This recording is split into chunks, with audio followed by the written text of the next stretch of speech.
High to all, அனைவருக்கும் வணக்கம். இன்னைக்கு நம்ம 12th ஸ்டாண்டர்ட் 4th லெசன் காந்தியடிகள் தேசிய தலைவராக உருவெடுத்து மக்களை ஒன்றிணைத்தல். நம்ம ஜிகே டாபிக்ல 100 நாள் 100 ஜிகேல 12ஆம் வகுப்பு 4வது லெசன் இந்த டாபிக்கை இன்னைக்கு நம்ம பார்க்க போறோம். ஏற்கனவே 43 வரைக்கும் நம்ம பார்த்துட்டோம். இதுல சிலதுக்கு ஆன்சர்ஸ் உங்களுக்கு வந்துடும். ஓகேங்களா? ஸோ ரெக்கார்டிங் வீடியோவாக உங்களுக்கு இந்த 3 இது வந்துடும். ஸோ வெயிட் பண்ணுங்க.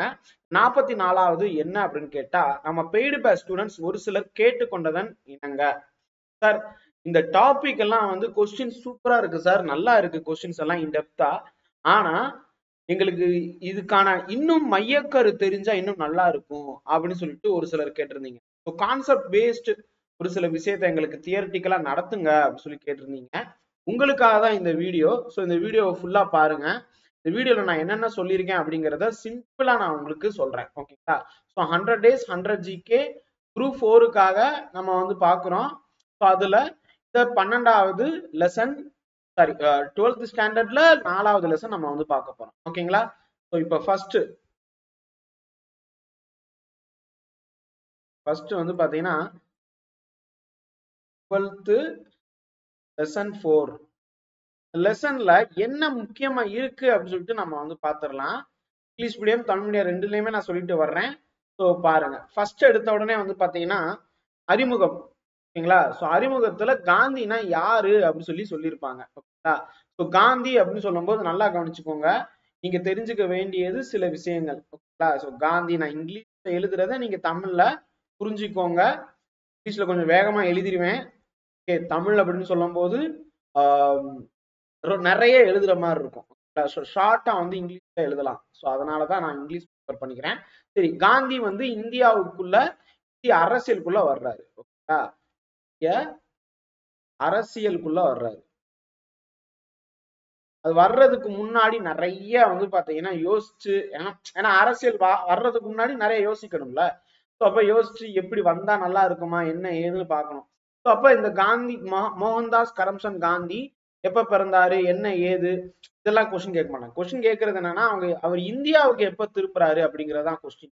ஓகே, ஸோ இந்தியாவுக்கு எப்ப திரும்பினாரு அப்படின்னு சொல்லிட்டு 1915. ஓகேங்களா? இது எழுதிக்கோங்க. ஜனவரி. இது நான் புக்ல இல்லைன்னா கூட நான் சொல்றதை எழுதிக்கோங்க. ஓகேங்களா? So return India.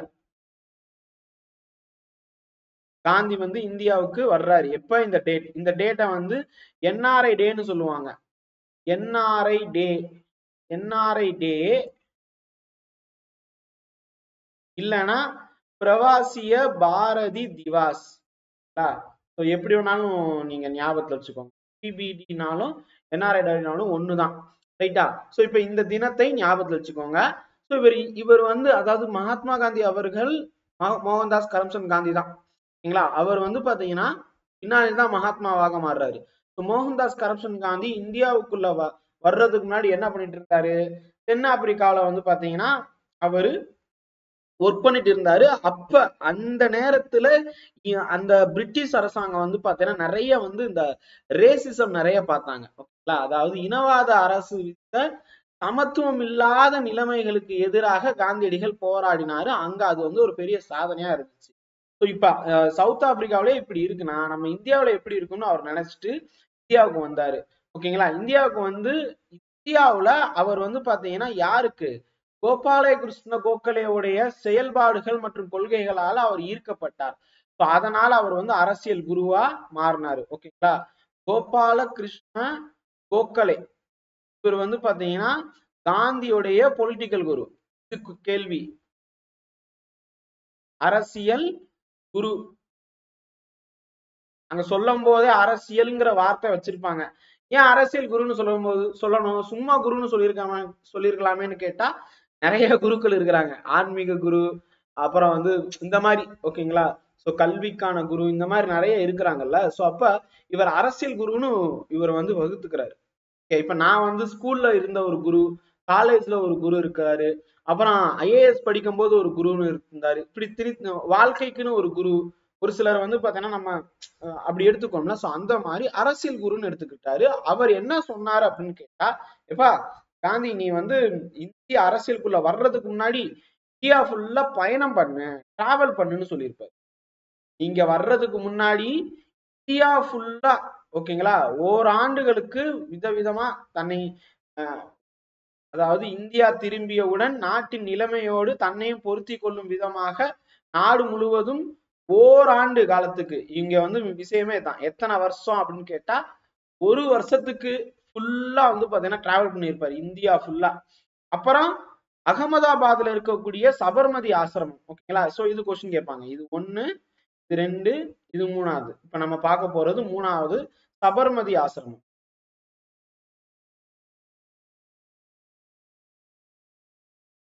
Ashram, Sabarmati ashram. இது ஏஎஸ் HRAM போட்டாலும் சரி, ASRAM போட்டாலும் சரி, எல்லாமே ஒண்ணுதான். சபர்மதி ஆசிரமத்தை அகமதாபாத்ல நிறுவுறாரு, ஓகேங்களா. சோ அதுக்கடுத்து ரொம்ப முக்கியம், இவருடைய கொள்கையில ரொம்ப முக்கியமானது சத்தியாகிரகம்.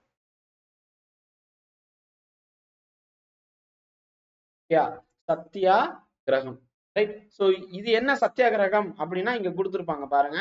சோ இவர் வந்து இங்க பாருங்க, உண்மை, அகிம்சை, இது அடிப்படையில வந்து பாத்தீங்கன்னா சத்தியாகிரகத்தை போராட்டத்தை இவர் கொண்டு வந்தாரு. அதாவது இதுக்கு அர்த்தம் என்னன்னு கேட்டா, தவறு செய்தவரையும் வெறுக்க கூடாது, எந்த எதிர்ப்பும் காமிக்க கூடாது அப்படிங்கிறது தான், ஓகேங்களா. சோ அண்ட் இங்க ரொம்ப முக்கியமானது பாயிண்ட்பா, இது எழுதிக்கோங்க, இது நோட் பண்ணிக்கோங்க. தன்னாட்சி இயக்கம், அதாவது ஹோம் ரூல்ல இவர் பங்கு பெற்றாரா அப்படின்னு கேட்டா இல்ல. ஏன் கலந்துக்கல அப்படின்னு கேட்டா, அவரு தான் டிராவல் பண்ண போயிட்டாருல, அரசியல் குரு சொன்னதுனால அவர் வந்து டிராவல் பண்ண போயிட்டாரு. அதனால கலந்துக்க முடியல. அவருக்கு சொல்ல போனா அவர் ரெஃப்யூஸ் பண்ணிருப்பாரு. இல்ல இல்ல நான் வந்து கலந்துக்க மாட்டேன் அப்படின்னு சொல்லி காந்தியடிகள் மறுத்திருப்பார். ஏன்னா வந்து சவுத் ஆப்பிரிக்கால இருந்து இந்தியாவுக்கு வந்தவர் 1916 இருந்து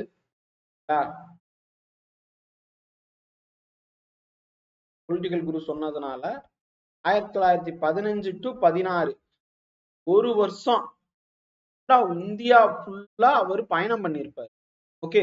சோ அதனால காமன் வெகுஜன மக்களோட ஒன்றிணைந்து இருக்கணும் அப்படிங்கிறதுக்காக பயணம் பண்ணிருப்பார். அப்படி அவர் பயணம் பண்ணும்போது தமிழ்நாட்டுக்கு வந்து மதுரையில வந்து பாத்தீங்கன்னா நிறைய வந்து இப்படி அவல நிலை, தமிழ்நாட்டின் மதுரை மா மதுரை மண்ணுக்கு வரும்போதுதான், எங்க ஊருக்கு வரும்போதுதான் இவ்வளோ பிரச்சனையோட இருக்காங்களே மக்கள் அப்படின்னு சொல்லிட்டு அரையாடை பூண்டு, காந்தி கோட்டு சூட்டோட வந்திருந்தாலும் அவர் வந்து அரையாடை பூண்டது இங்க மதுரையில தான். அதுவும் மதுரை வந்து மேலமாசி வீதியில அவர் தங்கி இருந்திருப்பாரு.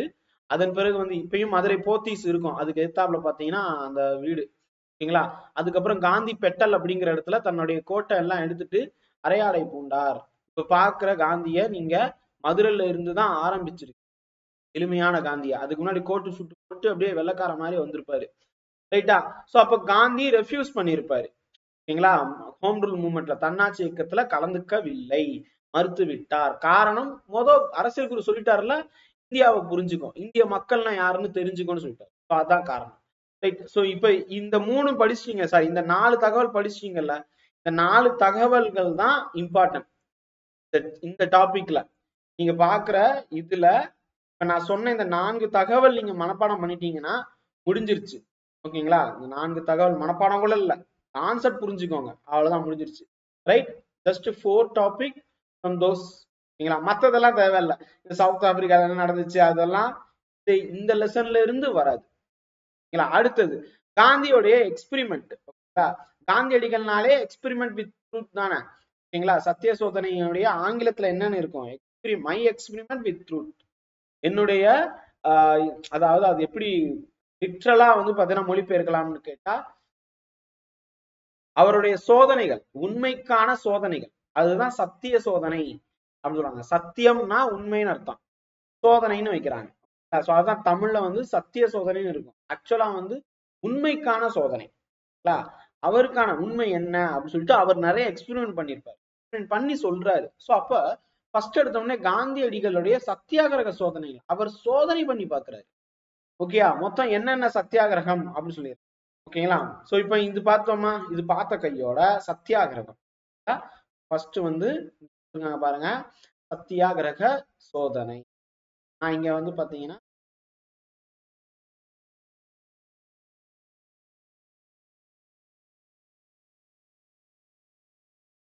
என்னென்ன பண்ணிருப்பாரு, மொத்தம் 3 இது, ஓகேங்களா? சோ கான்செப்ட் புரிஞ்சுக்கோங்க. மொத்தம் 3 விஷயத்த அவர் பண்ணியிருப்பாரு. ஃபர்ஸ்ட் சம்பரன்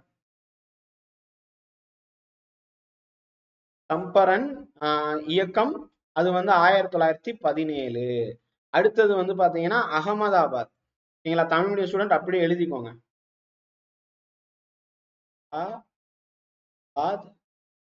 மில் சைக்கு 1918 மற்றும் கேதா சத்தியாகிரகம் அப்படின்னு சொல்லுவாங்க. கேதாங்கிறது ஊர் பேரு.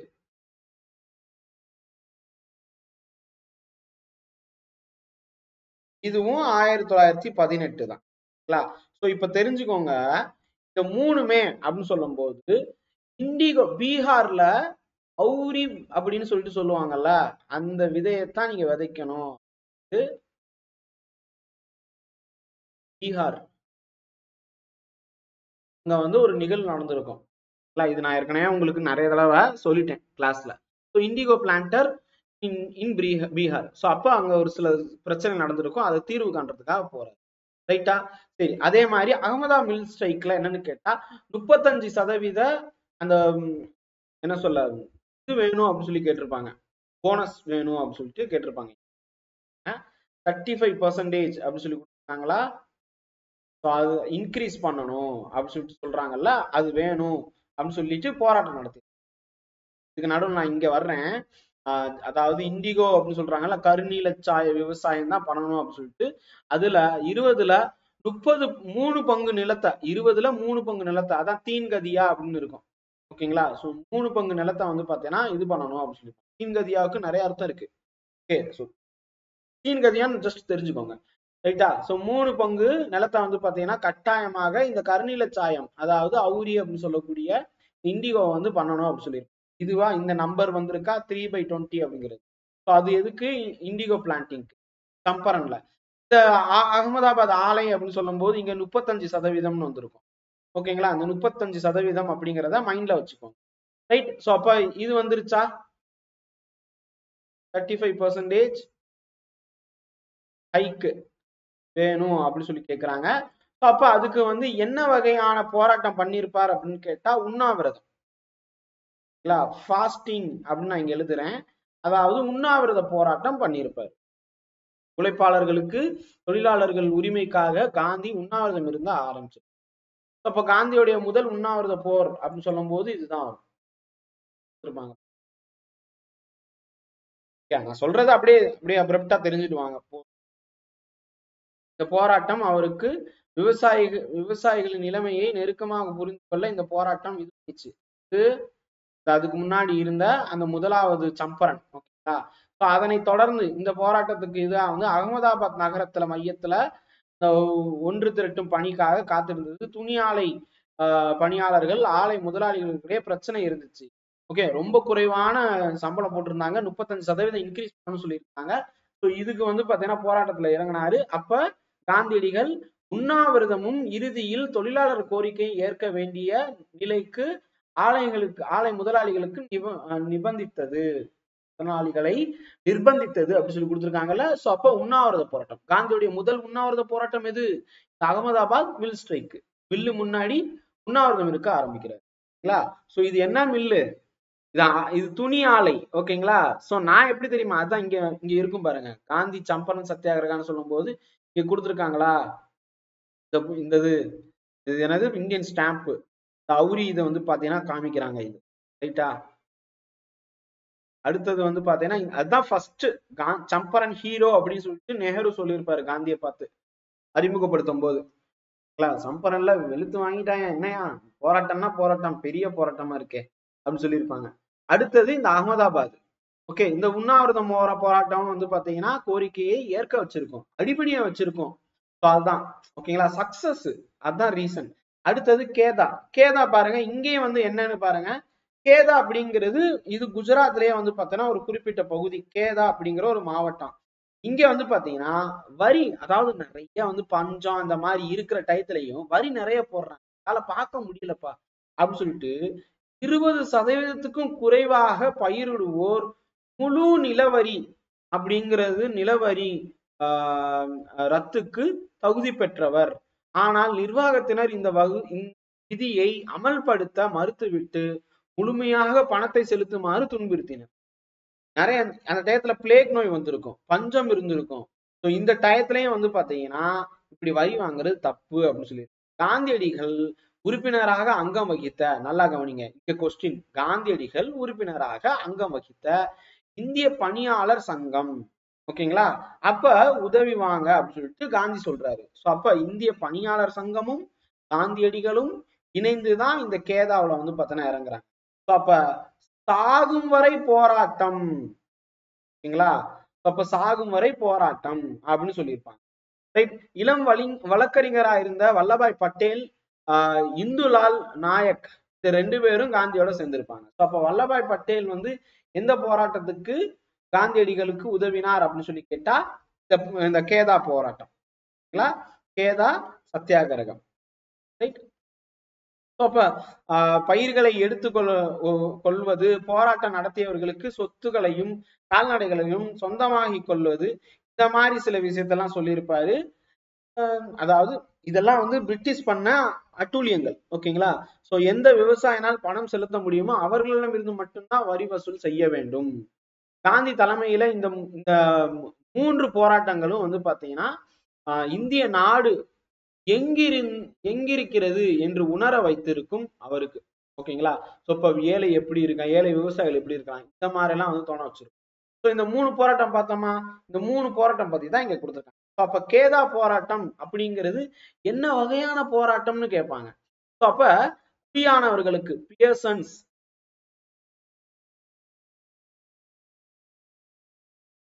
டாக்ஸ், குடியானவர்களுக்கான டாக்ஸ் ரெமிஷன் போட்டுக்கோங்க, அதுக்கான போராட்டம், ஓகேங்களா. சோ இந்த 3 வந்து கேட்பாங்க.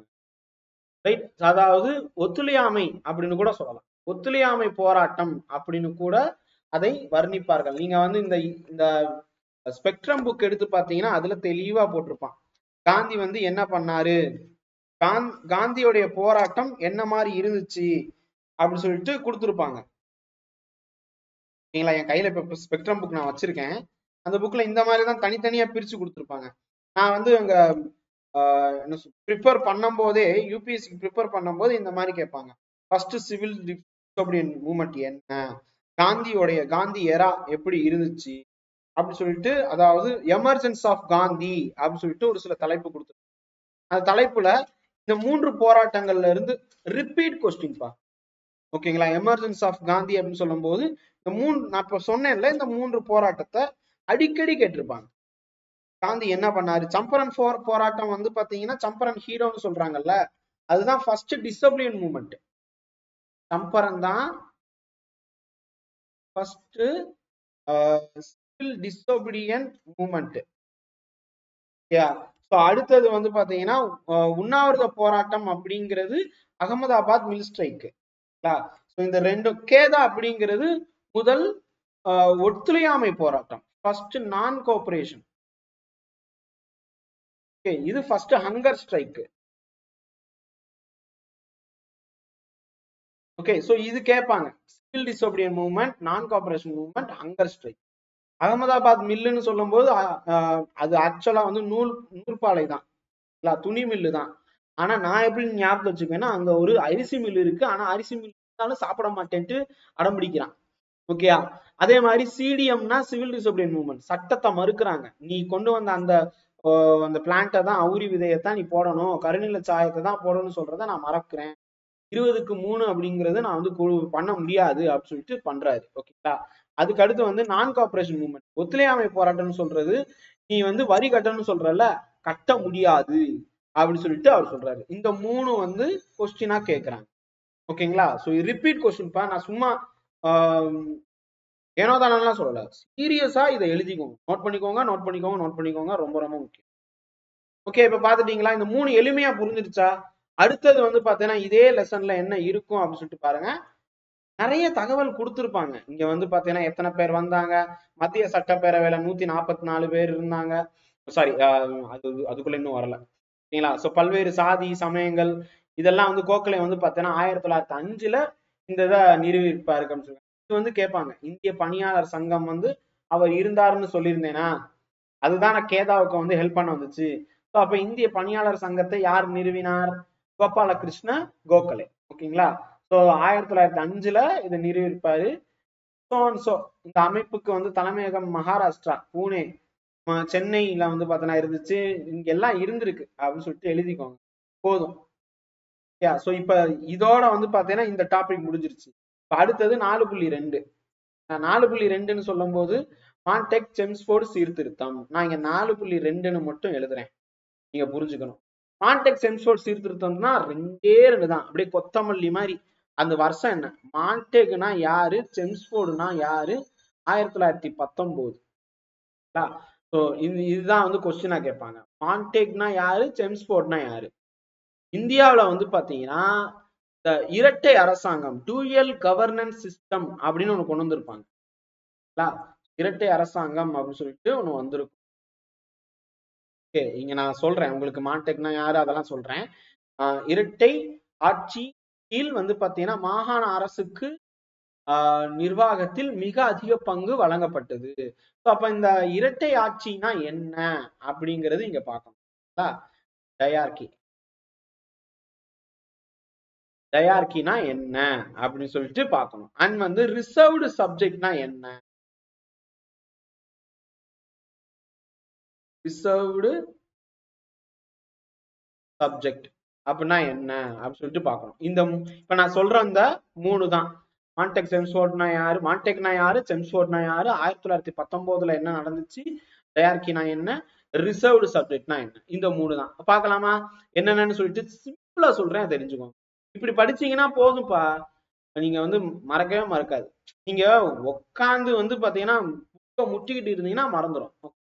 சரி, இப்ப இங்க பாருங்க, மான்டெக் செம்ஸ்போர்டு சீர்திருத்தம் பாக்குறதுக்கு முன்னாடி இதை வந்து என்னன்னு சொல்லுவாங்க, இந்திய அரசு சட்டம், கவர்மெண்ட் ஆஃப் இந்தியா ஆக்ட் 1919 சொல்லுவாங்க. இத மான்டெக் செம்ஸ்போர்டு சீர்திருத்தம் என்றும் அழைப்பார்கள். இந்த எட்வின் மான்டேக்னு ஒருத்தர் இருப்பாரு, இங்க இருக்காருல்ல, எட்வின் மான்டேக், அவர் பேரு எட்வின் மான்டேகு. இவர் வந்து செக்ரட்டரியாக இருப்பார், செயலாளராக இருந்தார். அப்ப செம்ஸ்போர்ட் அப்படிங்கிறவர் வைஸ்ராய். இந்தியா, இவர் வந்து வைஸ்ராய் வந்து இந்தியாவிலே இருப்பார்ப்பா. இந்த மான்டேக் அப்படிங்கிற இந்த செக்ரட்டரி சொல்றாங்கல்ல, அவர் வந்து லண்டன்ல உட்கார்ந்துருப்பார். செக்ரட்டரியோடைய வேலை என்ன, அதெல்லாம் நம்ம ஏற்கனவே ஒரு தடவை நிறைய விவாதிச்சிட்டோம். இங்க கொடுத்த ஃபர்ஸ்ட் எடுத்தோடனே கொடுத்துருக்காங்களா, எட்வின் மான்டேகும் அரச பிரதிநிதி வைஸ்ராய் செம்ஸ்போர்டும். ஓகேங்களா, அதாவது பிரிட்டிஷ் வெளியுறவு அமைச்சர், அவர் தான் எட்வின் மான்டேக். இவர் வந்து செக்ரட்டரி ஆஃப் ஸ்டேட்னு எழுதிக்கோங்க. இந்தியாவுக்கு அந்த டயத்துல செக்ரட்டரி ஆஃப் ஸ்டேட்டா இவர் தான் இருந்திருக்காரு. பின்டோ மார்லேன்னு ஒருத்தர் வந்திருப்பாரு. ஓகேங்களா, இதுக்கு முன்னாடி 1909. அப்ப பாருங்க, பின்டோனா யாரு, மார்லேனா யாரு. அப்ப உங்களுக்கு செக்ரட்டரி ஆஃப் ஸ்டேட் மாறுறாரா? அப்ப அந்தந்த டயத்துல செக்ரட்டரி ஆஃப் ஸ்டேட்டும் மாறுவாங்க, வைஸ்ராயும் மாறுவாங்க. புரியுதா உங்களுக்கு? அப்ப மான்டெக் செம்ஸ்போர்ட்ல எட்வின் மான்டேக் வந்து பாத்தீங்கன்னா அங்க இருக்கிறாரு, லண்டன்லயே உட்கார்ந்து இருப்பாரு. ஓகேங்களா, செம்ஸ்போர்டுங்கிறவங்க ஒரு இந்தியாவுல பிரதிநிதியா இங்க வந்து இருக்கிறாரு, வைஸ்ராயா இருப்பாரு. அவர் தான் அனௌன்ஸ் பண்றாரு, இப்படி வந்து ஒரு சில விஷயத்த மாத்தணும் அப்படின்னு சொல்லிட்டு. ரைட்டா? அப்ப எழுதிக்கோங்க. அடுத்தது இந்த இப்ப நான் சொன்ன இந்த டாபிக் முடிஞ்சிருச்சா, கிளியர்ல? இப்ப டயார்கினா என்ன? ஓகேங்களா, சோ டயார்கினா என்ன அர்த்தம் அப்படின்னு இங்க வருது பாருங்க.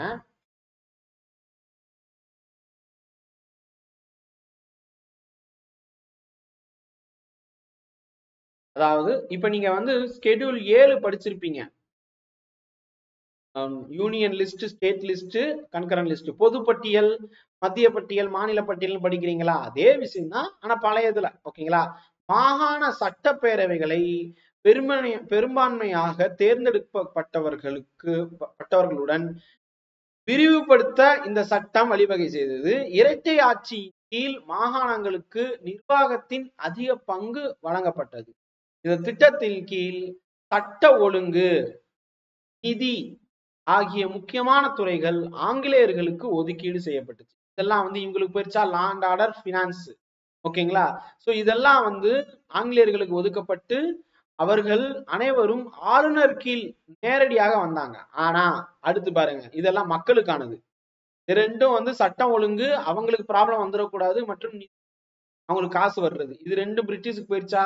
சுகாதாரம், கல்வி, உள்ளாட்சி இந்த மாதிரி துறைகள் எல்லாம் இந்திய பிரதிநிதிகளுக்கு மாற்றப்பட்டிருக்கும்.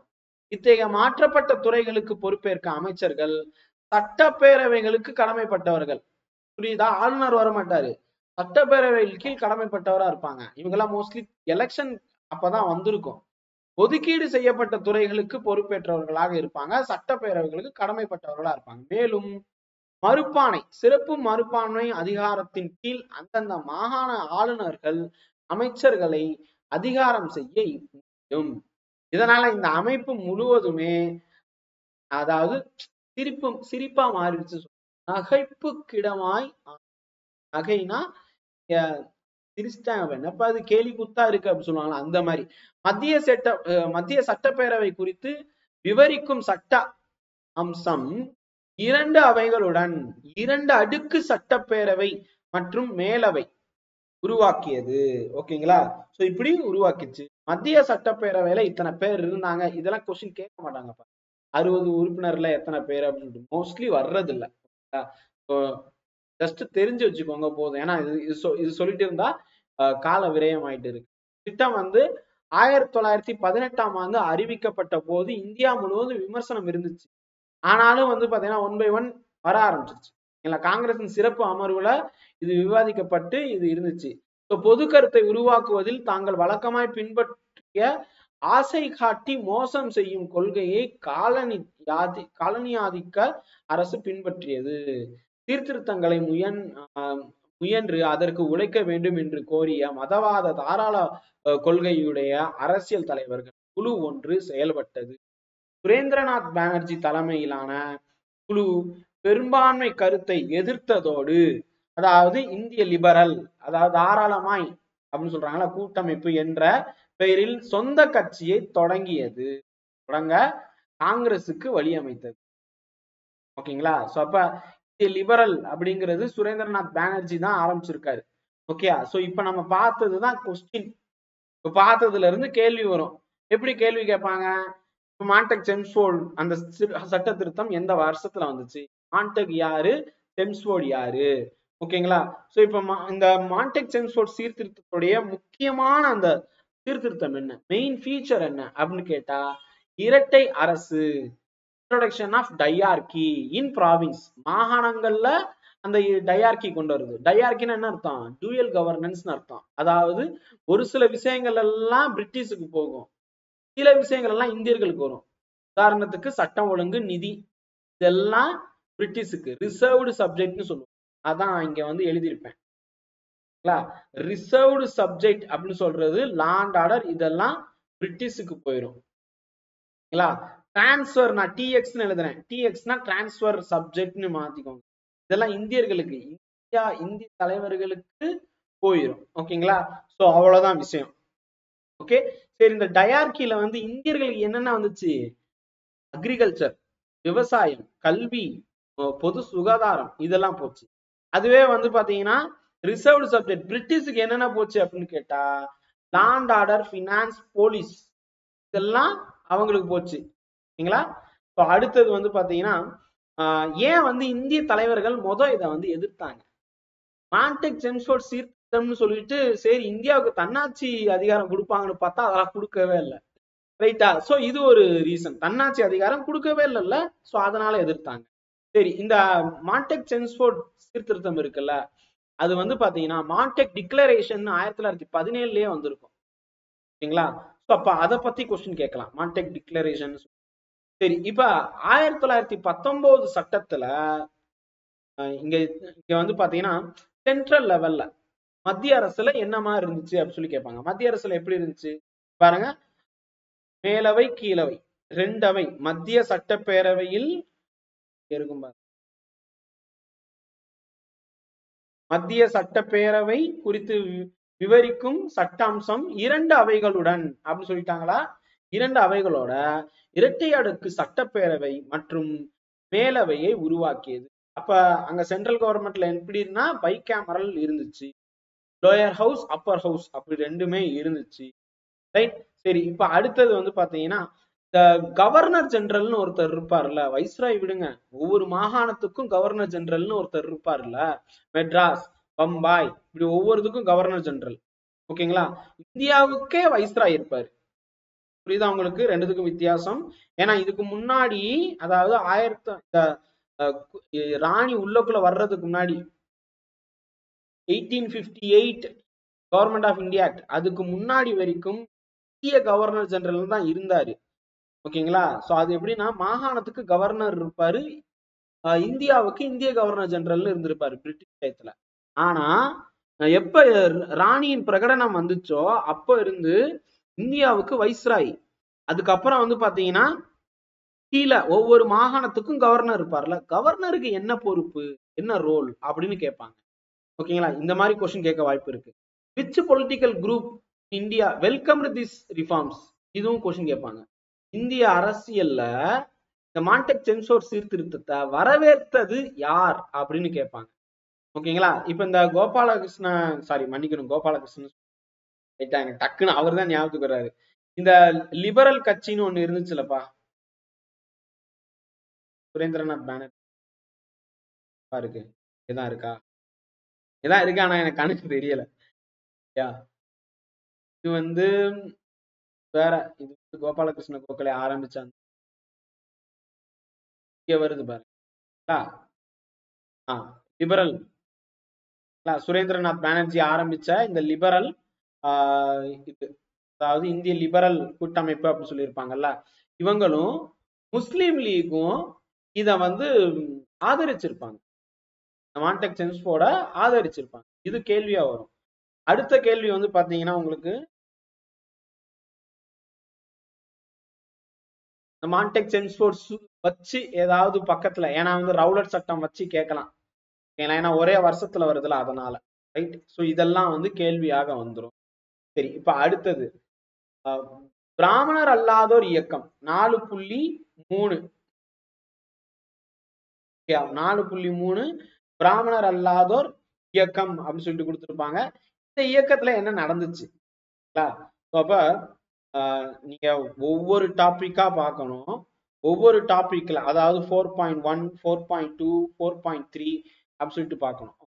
சோ இங்க நான் பிராமின்ஸ் மூவ்மெண்ட் அப்படின்னு சொல்லும் போது என்னென்னப்பா வருது அப்படின்னு சொல்லிட்டு ஒரு தடவை பாருங்க, நான் சொல்றேன், நோட் பண்ணிக்கிறீங்களா? மொத்தமே ஒரு மூணு சொல்லலாமா? 3 விஷயம் தான் இருக்க போகுது, 2 இதுன்னு கூட சொல்லிக்கலாம். என்னென்னு சொல்றேன். 4.3,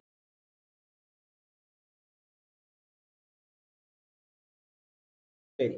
ஃபர்ஸ்ட் நான் பிராமின் அப்படின்னு சொல்லும் போது நிறைய ஜாதி ரீதியிலான இயக்கங்கள், பிராமின் அப்படிங்கிற ஒரே ஒரு அமைப்பை பார்த்து கேள்வி கேட்க ஆரம்பிச்சு, அதுதான் விஷயம். அதுல பெரியார் மற்றும் அம்பேத்கர்,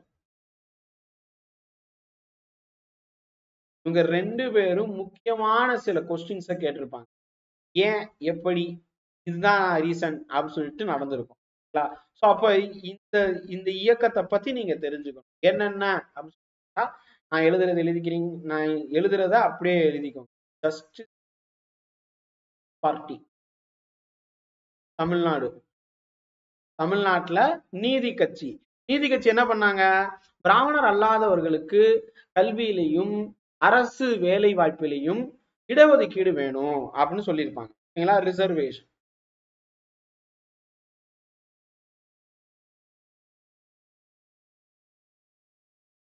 ரிசர்வேஷன் பத்தி பேசியிருப்பாங்க. ஓகேங்களா? இதுதான் கொஸ்டினா கேட்பாங்க. அடுத்தது சுயமரியாதை இயக்கம், செல்ஃப் ரெஸ்பெக்ட்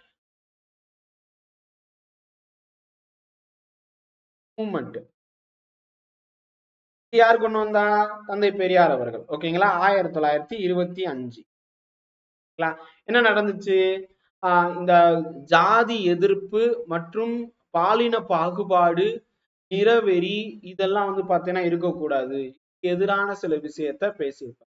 அதே மாதிரி இந்த புக்ல வந்து பாத்தீங்கன்னா உங்களுக்கு ஜோதிபாய் பூலே இருக்காருல்ல, ஜோதிராவ்,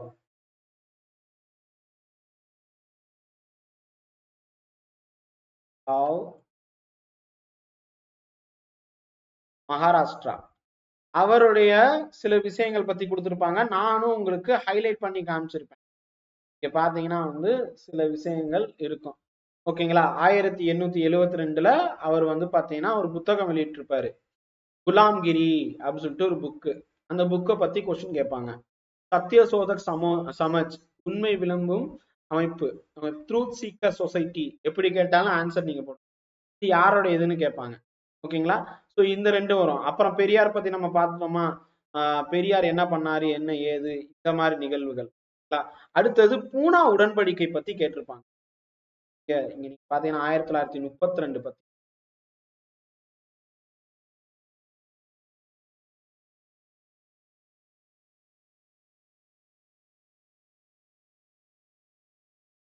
பூனா உடன்படிக்கை பத்தி நீங்க பார்க்கணும். ஏன்னா இதெல்லாம் நோட்ஸ் எடுத்து வைக்கும் போதுதான் எனக்கு நான் சொல்றேன். நோட்ஸ் எடுத்து நான் இங்க உங்களுக்கு இருக்கேன்.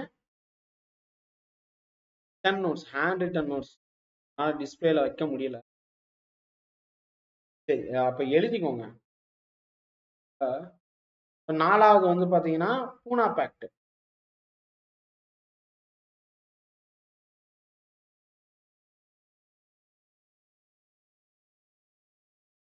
பூனா உடன்படிக்கை அப்படின்னு சொல்லும் போது அம்பேத்கருக்கும்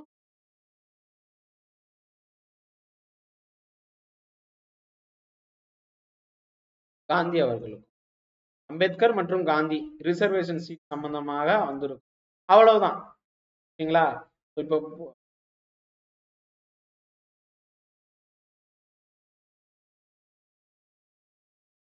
பூனா பேக்ட் பத்தி வந்திருக்கா? இங்க கொடுத்திருப்பாங்க.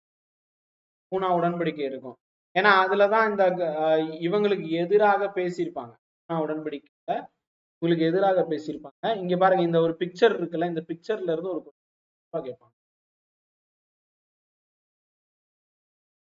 இந்த ஒரு டேபிள் இருக்குல்ல, ஜாலியன் வாலாபாக் ஜாப் என்னென்ன நடந்துச்சு, இதுல இருந்து ஒரு கேள்வி. அதே மாதிரி இந்த மகத் போராட்டம் அதை பத்தியும் வந்து கொஸ்டின் கேட்பாங்க. இங்கிலீஷ்ல இல்ல, சாரி தமிழ்ல இல்ல, இருக்குப்பா, தமிழ்லயும் இருக்குப்பா. இந்த பிக்சர் பாத்துக்கோங்க, சூப்பரா இருக்குப்பா. இதுல இருந்து கேள்வி கண்டிப்பா ஜாலியன் வாலாபாக்ல இருந்து அப்படியே கொஞ்சம் கொஞ்சமா இங்க வருது. சம்பரன் கொடுத்துருக்காங்க, சௌரி சௌரா இன்சிடென்ட், எல்லா நிகழ்வுகளையும் இங்க கொடுத்துருக்காங்களா. சரி, அங்க இங்க பாருங்க, உப்பு எடுக்கிறது எல்லாமே வந்து இருக்கும். அதே மாதிரி இங்க பாருங்க, அம்பேத்கருடைய அந்த மகத் போராட்டம், மகத் சத்தியாகிரகம் கலர் போட்டோல இருக்கா, போய்க்கு கீழே. அதுக்கப்புறம் கோபேக் சைமன், சைமன் கோபேக், அதை பத்தியும் கொடுத்துருக்காங்க. எல்லா பத்தியும் இருக்கா. இங்கிட்டு வந்து பாத்தீங்கன்னா உங்களுக்கு வேதாரண்யத்துக்கு போய் உப்பு எடுத்திருப்பார்ல, அதை பத்தி இங்க ராஜாஜி தலை.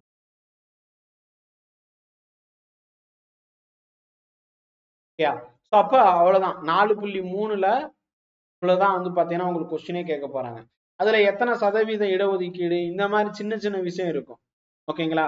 அப்ப இதெல்லாம் மோஸ்ட்லி அவ்வளவு டீப்பா கேட்க மாட்டாங்க. நீங்க மெயின்ஸ்ல பாத்துக்கலாம். ஜஸ்ட் ஜஸ்ட் ஒரு ஸ்கிம்மிங் தான். நான் இப்ப சொன்னதை நீங்க தெரிஞ்சுக்கிட்டீங்கன்னா முடிஞ்சிருச்சு. ஓகே, சோ இந்த ஒரு பேரா முடிஞ்சிருச்சு. சரி, இப்ப அடுத்தது ஒத்துழையாமை இயக்கம். நம்ம ஜாலியன் வாலாபாக் பார்க்கும்போது அப்படி சார், ரவுலட் சட்டம் பார்க்கணும், மவுண்ட் செம்ஸ்போர்ட் பார்க்கும்போது ரவுலட் சட்டம், ஜாலியன் வாலாபாக் மூணுமே வந்துடும். ஓகே, சோ இப்ப நாலாவது 4.4ன்னு வாங்கி எழுது. 4.4, ஏன்னா அதுதான் இப்ப நம்ம பார்க்க போறோம். 4 ரவுலட் சட்டம். ரைட்டா? சரி, இப்ப இந்த ரவுலட் சட்டத்துல என்னென்ன இருக்கு, ஓகேங்களா? அதாவது 4.4ல என்னென்ன அப்படின்னு ஜஸ்ட் தெரிஞ்சுக்கும். ஓகே, சிம்பிள் தான்ப்பா, தெரிஞ்சுக்கிட்டீங்கன்னா முடிஞ்சிருச்சு. இதுதான் ஒன் பை ஒன் நீங்க படிச்சுட்டு வாங்க. சரி, இப்ப இந்த ரவுலட் சட்டம் எதுக்காக போடப்பட்டுச்சு? நான் கார்பரேஷன் மூவ்மெண்ட் அப்படிங்கிறது கீழே தான் இது எல்லாமே நமக்கு வருது. What is Rowlatt act? யோசிங்க, ரவுலட் சட்டம் என்றால் என்ன? நேர சொல்லியிருப்பீங்க. ஓகே, ரவுலட் சட்டம் அப்படிங்கிறது ஒண்ணுமே கிடையாதுப்பா. அதாவது ஒருத்தரை கைது பண்ணா விசாரிக்க தேவையில்லை, நேரடியா ஜெயில போட்டுடலாம், அவ்வளவுதான். ஸோ அப்ப அடக்குமுறையை வந்து பாத்தீங்கன்னா கொண்டு வரணும். நிறைய வந்து சுதந்திரத்துக்காக போராடுறாங்க, பிரிட்டிஷ்க்கு எதிராக போராடுறாங்க அப்படின்னு சொல்லிட்டு அவங்கள அடக்கணும். அதுக்காக ரவுலட் அப்படிங்கிற ஒருத்தர் வந்து கொண்டு வந்து கமிஷனுக்கு வந்து பாத்தீங்கன்னா கவுன்சில் சட்டம், அது கீழே ரவுலட் சட்டம், இதெல்லாம் வந்து ஒரே ஆண்டுல இயற்றப்பட்டுச்சு. 1919 கீழே தான் இதெல்லாமே வந்திருக்கும். ஓகே, அப்ப வந்து இவர் இந்த இந்த மனுஷன் தான், இவர் பேர் தான் ரவுலட். இவர் என்ன பண்ணிருப்பாரு, விசாரணையே வேண்டாம்ப்பா, எல்லாத்தையும் தூக்கி உள்ள வை அப்படின்னு சொல்லியிருப்பாரு. இந்த சட்டம் நிறைவேற்றம் ஆனதுக்கு அப்புறம் நிறைய பேரை கைது பண்ணியிருப்பாங்க. குறிப்பா சத்யபால் மற்றும் இந்த ரெண்டு பேருமே, சைஃபுதீன் எல்லாத்தையும் வந்து கைது பண்ணியிருப்பாங்க இந்த ரெண்டு பேரு.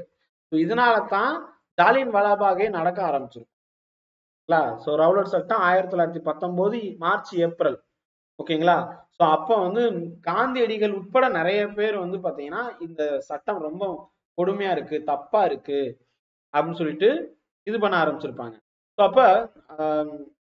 அப்பதான் வந்து நான் கார்பரேஷன் மூவ்மெண்ட், ஒத்துழையாமை போராட்டம் அப்பதான் வந்திருக்கும். காந்தியுடைய ஒத்துழையாமை போராட்டமும் அந்த டயத்துல தான் கொண்டு வந்திருப்பாரு. ஏன்னா இந்த ஜாலியன் வாலாபாக் எல்லாம் நடந்திருக்கும்ல, அதனால. அப்போ ஒத்துழையாமை போராட்டம் வந்து 1920 தான் காங்கிரஸ் கொண்டு வரும். காந்தி தான் வந்து என்ன சொல்லியிருப்பாருன்னா எல்லாத்தையும் புறக்கணிப்போம்னு சொல்லி. ஏன் இது நடந்துச்சு அப்படின்னு கேட்டா, கிலாஃபத் அண்ட் ஜாலியன் வாலாபாக் மசாக்கர், ரவுலத் சட்டம், ஓகேங்களா, இந்த மூணு தான். ஓகே, சோ இப்ப நான் கோஆபரேஷன் மூவ்மெண்டோட முக்கியமான விஷயமே என்ன, நீ சொல்ற சட்டத்தை நான் வந்து ஏத்துக்கவே மாட்டேன், உனக்கு நான் அடிபணிய மாட்டேன், உனக்கு நான் ஒத்துழைக்க மாட்டேன் அப்படின்னு சொல்றதுதான், அமைதியான வழி சொல்றதுதான் இந்த ஒத்துழையாமை இயக்கம் அப்படின்னு சொல்றோம். சரி, இப்ப இந்த நான் கோஆபரேஷன் மூவ்மெண்ட்ல ஏன் லான்ச் ஆச்சு, ரெண்டு விஷயம் அவங்களுக்கு எப்படி கேட்பாங்க அப்படின்னு சொன்னா, 4.4ல நான் கோஆபரேஷன் மூவ்மெண்ட் 1920, ஒத்துழையாமை இயக்கம் 1920. இந்த ஒத்துழையாமை போராட்டம் ஏன் நடந்துச்சு, ரெண்டு விஷயத்தினால நடந்துச்சு. ஒண்ணு, 1919 to 24 வந்த முஸ்லீமுக்கு இதான் வந்து பாத்தீங்கன்னா முதலாம் உலக போர்ல கிலாஃபத் அப்படின்னு சொல்லிட்டு ஒரு விஷயம் நடந்திருக்கும். கிலாஃபத் இது வந்து 1919 இருந்து 1924 வரைக்கும் இந்த கிலாஃபத் இது நடந்துட்டு இருக்கும். ஏன்னா துருக்கியில நடந்த ஒரு விஷயம். ஓகேங்களா, வேர்ல்டு வார் 1ன்னு எழுதிடுறேன். சோ அப்ப நடந்த ஒரு விஷயம்தான் நடந்திருக்கு. இது ஒரு காரணம், சின்ன காரணம். முக்கியமான காரணமே வந்து ஜாலியன் வாலாபாக் படுகொலை.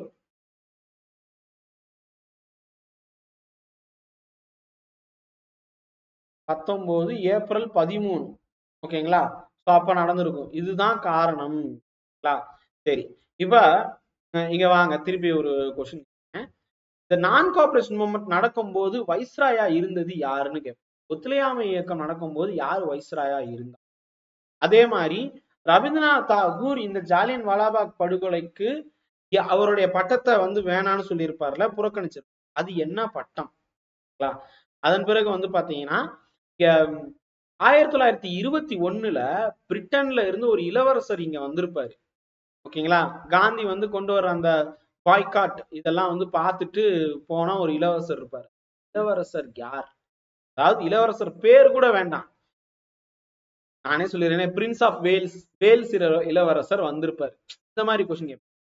ஸோ அதே மாதிரி வந்து பாத்தீங்கன்னா காந்தியடிகள் வந்து பாத்தீங்கன்னா இந்த இயக்கம் நடந்துட்டு இருக்க டயத்துல தன்னுடைய கெய்சர் ஹிந்த், கெய்சர் இ ஹிந்த் அப்படிங்கிற ஒரு மெடலை வந்து ரினவுன்ஸ் பண்ணியிருப்பாரு, திருப்பி கொடுத்திருப்பாரு, பிரிட்டிஷ்கிட்டே திருப்பி.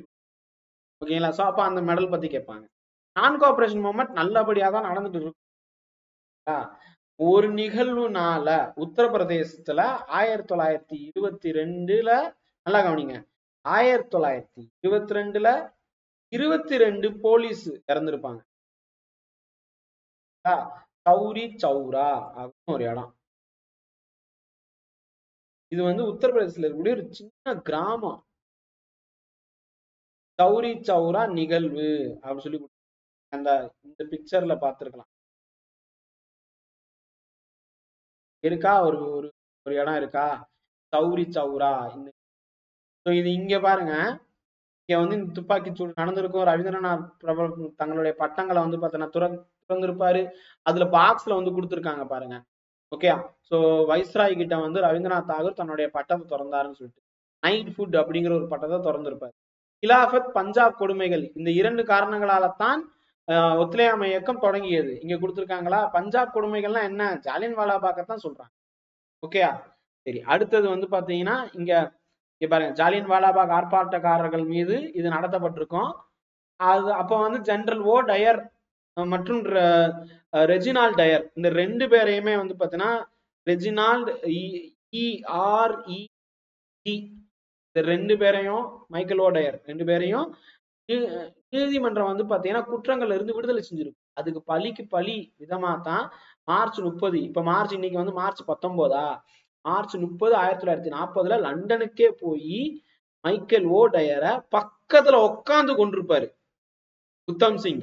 ஓகே, அது எப்படின்னு கேட்டா hi hello you remember me அப்படின்னு சொல்லி கேட்டு கொண்டிருப்பாரு. இது எப்படி சார் இவ்வளவு இதா சொல்றீங்கன்னு கேட்டா, ஒரு வெப் சீரிஸ்ல உண்மையிலேயே காமிச்சிருப்பாங்க, புத்தகத்துல உண்மையிலேயே அப்படிதான் இருக்கு.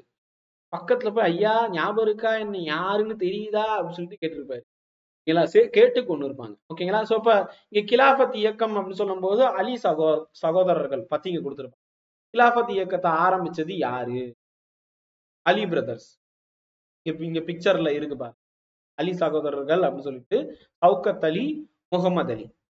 இந்த 2 பேருமே சேர்ந்துதான் அங்க துருக்கியில ஓட்டமன் கலிஃபா அவருடைய அதிகாரங்களை பறிச்சிருப்பாங்க. அதை வந்து திருப்பி கொடுக்கணும் அப்படின்னு சொல்லிட்டு இந்தியாவுல கிலாபத் இயக்கம் ஆரம்பிச்சிருப்பாங்க. இந்த இயக்கத்துக்கு காந்தியடிகள் சப்போர்ட் பண்ணியிருப்பாரு. முஸ்லிம் ஒற்றுமைக்காகவும் இது வந்து நடந்திருக்கு. ஓகேங்களா? சோ இப்ப இந்த தகவல் வந்துருச்சா? இப்ப இந்த ஒத்துழைமை இயக்கத்துடைய தொடக்கம். இதுல ரொம்ப டீப்பாலாம் கொஸ்டின் கேட்கணும்னு வச்சுக்கோங்க. காங்கிரஸ்ல எவ்வளவு ரூபா சேர்த்து எண்ணிக்கை, அதாவது மெம்பர்ஸ் சேர்த்தாங்க அப்படின்னு சொல்லிட்டு எல்லாம் கொஸ்டின் கேட்கலாம். இந்த அளவுக்கு டீப்பாலாம் கேட்க மாட்டாங்க. காங்கிரஸ் பத்தியா நாங்க படிக்க வந்திருக்கோம், குரூப் 4க்காக படிக்க வந்திருக்கோம். அந்த அளவுக்கு டீப்பாலாம் கொண்டு போக மாட்டாங்க. எடுக்கணும்னா எடுக்கலாம், but no need necessity. Okay. So காந்தியடிகளின் தலைமையில் ஏற்படுத்திய தாக்கம் என்ன? ஓகேங்களா? இது கேட்பாங்க. இங்க பாருங்க, வர்றாரா? ஓகேங்களா? புறக்கணிக்கப்பட்டது, மேற்கொண்ட பயணம் புறக்கணிக்கப்பட்டது. ரைட். சரி, இப்ப அந்த நான் இப்ப போட்டுட்டேன்ல, அது வந்து கேட்பாங்க. அதே மாதிரி போராட்டத்தில் இந்த கட்டத்தில் தென்னிந்தியா முன்னேறி சென்றது. ஓகேங்களா? ஆந்திர விவசாயிகள் ஜமீன்தார்களுக்கு வழங்க வேண்டிய வரிகளை நிறுத்தினாங்களா? அதே மாதிரி இங்க பாருங்க, சிராலா, இது கேட்க மாட்டாங்கப்பா, ஃபர்ஸ்ட் தெரிஞ்சுக்கோங்க. சிராலா பெராலா பகுதியை சேர்ந்த அனைத்து மக்களும் வரி செலுத்த மறுத்து கூட்டம் கூட்டமாக நகரங்களை காலி செய்து வெளியேறினர். நூற்றுக்கணக்கான கிராம பட்டேல்களும் டாப்போகன்களும் தங்களது பதவியை ராஜினாமா செய்தனர். சி ராஜாஜி, எஸ் சத்யமூர்த்தி, இதெல்லாம் தமிழ்நாடு, இவங்கெல்லாம் தமிழ்நாடு ஆகிய தலைவர்கள் தலைமையில் தமிழ்நாட்டில் ஒத்துழையாமை இயக்கம் நடைபெற்றது. இப்ப கேரளாவில் கேட்பாங்க, ஜஸ்மிகளுக்கு எதிராக விவசாயிகள் போராட்டம் நடத்தினர். உத்தரப்பிரதேசம், வங்கம், அஸ்ஸாம், பீகார், ஒரிசா ஆகிய பகுதிகள் எல்லா இடத்துலயுமே போராட்டம் நடந்து. ஓகே, இப்படி நடந்துகிட்டு இருக்கிற டயத்துலதான் அவர் வந்து நிப்பாட்டுறாரு. ஓகே. சோ அப்ப இந்திய அரசு செயலாளர் எழுதிய கடிதத்தில் வைஸ்ராய் ஒப்புக்கொண்டிருந்தார். இந்த மாதிரி வந்து போராட்டங்கள் தீவிரமாக வந்து பாத்தீங்கன்னா அவமதிக்கப்பட்டதாக, இந்திய மக்கள் இந்த போராட்டங்கள் காரணமாக தீவிரமாக அவமதிக்கப்பட்டதாக இந்திய அரசு செயலாளருக்கு வைஸ்ராய் வந்து எழுதியிருப்பாரு. அப்பா, வேல்ஸ் இளவரசரே ஓடிட்டாருப்பா, போட வச்சிட்டாங்க இவங்க அப்படின்னு சொல்லிட்டு எழுதியிருப்பாரு. இன்னும் தீவிரமாக்குவது பற்றி உறுதியுடன் கூறியது. அரசு 7 நாட்களுக்குள் பத்திரிகை சுதந்திரத்தை மீட்டு சிறை கைதிகளை விடுதலை செய்யாவிட்டால் பர்தோலியில் வரிகொடா பிரச்சாரம், இது கொஸ்டின் கேட்டாங்க. ஓகேங்களா? பர்தோலியில் வரிகொடா பிரச்சாரம் உட்பட சட்ட மறுப்பு இயக்கத்தை தொடங்க போவதாக இவர் அனௌன்ஸ் பண்ணியிருப்பாரு. ஓகேங்களா? இந்த நடுவுல தான் சௌரி சௌரா இன்சிடென்ட் ஒரு சின்ன இடத்துல நடந்திருக்கும். அப்ப இதுக்கு நடுவுல மாப்பிள்ளை மலபார்ல மாப்பிளா கிளர்ச்சி இது வந்து பார்த்தா நடந்திருக்கும். இதெல்லாம் மோஸ்ட்லி இப்ப கேட்கறது இல்ல. உத்தரப்பிரதேசத்துல கோரக்பூர் அப்படிங்கிற மாவட்டத்துல கோரமான ஊரா கோரக்பூர் அப்படின்னு ஞாபகம் வச்சுக்கோங்க. அங்க ஒரு இன்சிடென்ட் நடந்துச்சு.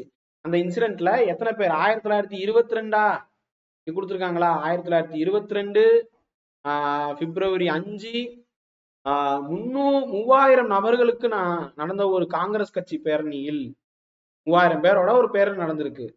அதுல வந்து பாத்தீங்கன்னா ஒரு துப்பாக்கி சூடு நடந்திருக்கு. இதுல ஆத்திரம் அடைஞ்சவங்க அப்படியே போலீஸ் ஸ்டேஷனே எரிச்சிட்டாங்க. 22 போலீஸார் இறந்துட்டாங்க. ஆக்சுவலா 22 பிளஸ் ஒரு வெளிநாட்டு பெண் நிருபர் லேடி பிரஸ் சரிங்களா, அவங்களும் இதுல இறந்திருப்பாங்க.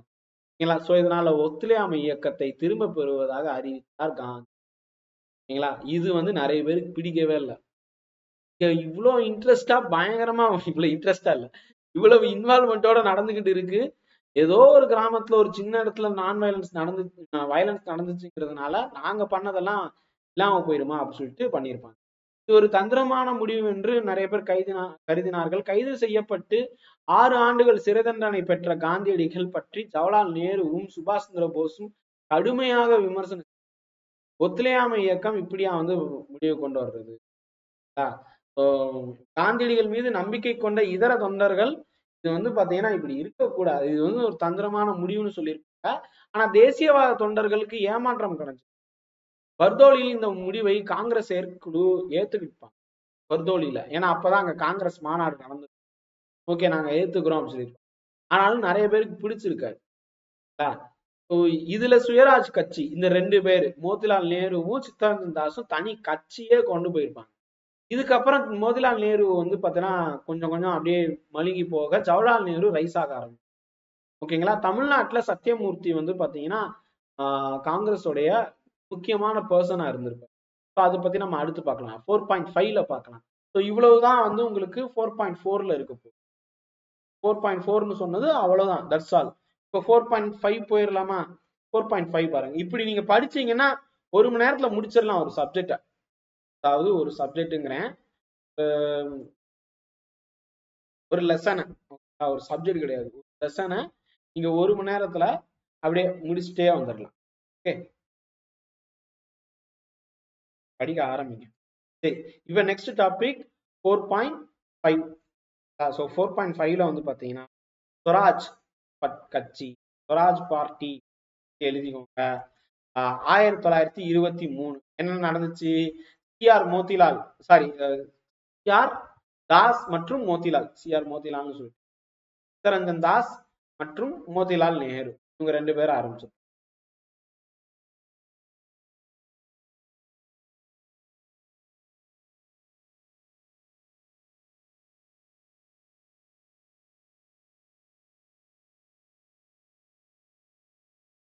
ஸ்வராஜ் கட்சி சரிங்களா. ஸ்வராஜ்னா சுதந்திரம்னு அர்த்தம். சுயராஜ்ய கட்சி, சுயராஜ்ய கட்சி வந்து ஸ்வராஜ், ராஜ் அப்படின்னு சொல்லியிருக்கேன். தமிழ்ல வந்து சுயராஜ் ராஜ்ய கட்சி அப்படின்னு சொல்லி அதனுடைய செயல்பாடுகள் எப்படி இருந்துச்சு. இது ஒரு சின்ன டாபிக் தான். இந்த சின்ன டாபிக்ல, ரொம்ப சின்ன டாபிக், யார் யார் இருந்தாங்க, நிறைய மக்கள் வந்திருப்பாங்க, நிறைய தலைவர்கள் வந்திருப்பாங்க. இதுல ப்ரோ சேஞ்சர் நோ சேஞ்சர் அப்படின்னு சொல்லிட்டு இருக்கும். இங்க பாத்தீங்கன்னா இங்க இருக்கா ப்ரோ சேஞ்சர், இந்த வார்த்தை கேட்பாங்க. அது என்ன ப்ரோ சேஞ்சர்? மாற்றம் வேண்டுபவர்கள், மாற்றம் வேண்டாதவர்கள். அப்ப சுயராஜ்யம் வேண்டுவோர், ஏன்னா இந்த வருஷம் பாருங்க 1923. ஓகேங்களா. சோ அப்ப ஸ்வராஜ்ய கட்சியை தோற்றுவித்தவர் யாருன்னு கேட்பாங்க. தோற்றுவிக்கப்பட்ட ஆண்டு 1923. தோற்றுவித்தவர் சித்தரஞ்சன் தாஸ் மற்றும் மோதிலால் நேரு. இவங்க 2 பேரும் தான் வந்து பிரிட்டிஷ் கொள்கைக்கு எதிராக இந்த தேசிய காங்கிரஸ்ல இருந்து எலெக்ஷன்ல வேணும், லெஜிஸ்லேட்டிவ் கவுன்சில்ல போகணும் அப்படின்னு சொல்லிட்டு எல்லாம் உள்ள போயிருப்பாங்க. சரிங்களா. சோ இப்ப இந்த ஸ்வராஜ் கட்சி சொல்றாங்களா, அதனுடைய முக்கியமான நோக்கம் என்ன அப்படின்னு கேட்டா, ஸ்வராஜ் கட்சி எலெக்ஷன்ல கண்டெஸ்ட் பண்ணணும் அப்படின்னு சொல்லியிருப்பாங்க. குறிப்பாக லெஜிஸ்லேட்டிவ் கவுன்சில்ல. அண்ட் வந்து பிரிட்டிஷ் கொள்கைகளுக்கு எதிராக நடக்கணும்னு சொல்லியிருப்பாங்க. மற்றும் காந்தியடிகள் வந்து பாத்தீங்கன்னா பாய்காட் அப்படிங்கறத சொல்லியிருப்பாரு. இவங்க வந்து பாத்தீங்கன்னா எதிர்த்து நடக்கணும் அப்படின்னு சொல்லி. ஓகேங்களா? சோ ஸ்வராஜ் கட்சியை வந்து எப்படி சொல்லுவாங்க? காங்கிரஸ் கிலாபத் ஸ்வராஜ் பார்ட்டி அப்படின்னும் அழைத்தார். காங்கிரஸ் கிலாபத் சுயராஜ்ய கட்சி என்றும் அழைத்தனர். ஓகேங்களா? சோ இப்ப நான் சொன்னது கேள்வியா வரும். அடுத்தது வந்து பாத்தீங்கன்னா ஸ்வராஜ் பார்ட்டி வந்து நான் கோஆபரேஷன் மூவ்மெண்ட் அதுக்கப்புறம் தான் வந்துச்சு. சோ இது வந்து சுதந்திரத்துக்காகவும் கான்ஸ்டிடியூஷனல் பத்தியும் பேசியிருப்பாங்க. கான்ஸ்டிடியூஷன் பத்தி எல்லாமும் அப்பவே பேச ஆரம்பிச்சிருப்பாங்க. ரைட். அண்ட் வந்து இந்த ஸ்வராஜ் கட்சி வந்து எந்த எலெக்ஷன்ல போட்டிட்டாங்க? 1923 எலெக்ஷன்ல போட்டிட்டு இருப்பாங்க. 101 சீட்ல 42 சீட் வந்து ஜெயிச்சிருப்பாங்க ஸ்வராஜ் கட்சி அவ்வளவு 42 சீட் வரைக்கும் ஜெயிச்சிருப்பாங்க. இதுவும் கேள்வியா கேட்க வாய்ப்பு இருக்கு.